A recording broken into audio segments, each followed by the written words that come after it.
Is burnout really the problem? Or is it the fact that we don't realize we're already burned out? You still wake up every morning, still go to work, still reply to messages, still laugh at the right moments, and somehow you still manage to do everything well every single day. From the outside, your life looks completely normal, but deep down, maybe you've been doing the same things for so long that it feels like there is nothing left to try for anymore. And maybe that's why it takes so long to realize something is wrong. Because quiet burnout doesn't always look like collapse. Sometimes it just feels like slowly disappearing from your own life. You start living on automatic. The alarm rings, you get up, you make coffee, you answer emails, you sit through meetings, and then somehow the day is already over. Again, and again, and again. Maybe you tell yourself everything is normal, everything is just the way it's supposed to be. And on the really exhausting days, maybe you think you just need some rest, maybe a day off, maybe a quiet weekend. But then the weekend comes, and you still feel tired in a way sleep doesn't really fix. Not physically, emotionally, mentally. Like your mind has been carrying something heavy for too long. The strange thing is, you can still function like this for a very long time.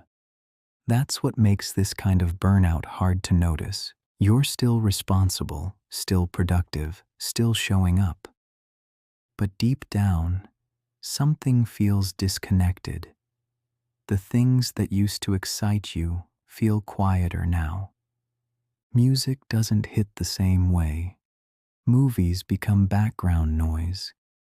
Even the hobbies you once loved start feeling strangely far away. And little by little, life starts feeling less like something you experience and more like something you manage. You begin measuring days by how quickly they pass. You stop asking yourself what you actually want. You just focus on getting through the week, then the month, then somehow another year. I think a lot of people are living like this without realizing it, especially people who are used to being dependable. The quiet ones, the responsible ones, the people who keep going even when they're exhausted, because when you're good at functioning, people assume you're okay. Sometimes you assume that too. But burnout isn't always loud. Sometimes it's just the absence of feeling connected to your own life. And maybe that's the dangerous part. Not the burnout itself, but staying inside it unconsciously for too long. Because when you don't realize you're burned out, you start making decisions from exhaustion without noticing. You lose curiosity. You stop looking forward to things. It's normal to feel that way. When people do the same things over and over for a long time, eventually, they keep doing them out of instinct more than because they truly want to anymore. That's burnout. That's why I don't think burnout is something strange. I think it's actually very human. The problem is not always burnout itself. Sometimes the real problem is never stopping long enough to recognize it, because the moment you notice it, something changes.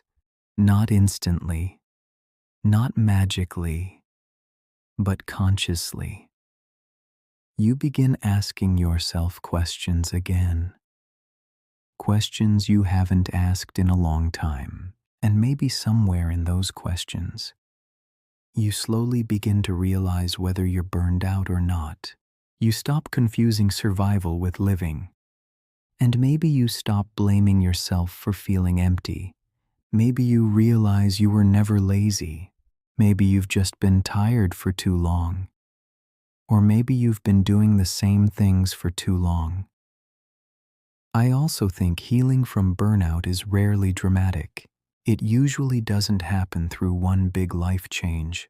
Sometimes it starts with small things, playing games after work, the way you used to when you were younger, playing sports again, like you did back in university, or even going out for a quiet drink sometimes, like those first few years after you started working. Tiny moments that remind you your inner life still exists. And maybe that's what many exhausted people are truly searching for. Not motivation, not productivity, just the feeling of being emotionally connected to life again, even a little. People don't always need a new dream. Sometimes they just need something small that makes tomorrow feel slightly more meaningful than today. Something gentle, something real, something that reminds them they're still here. Maybe that's why quiet moments matter so much. They give us enough silence to finally hear ourselves again.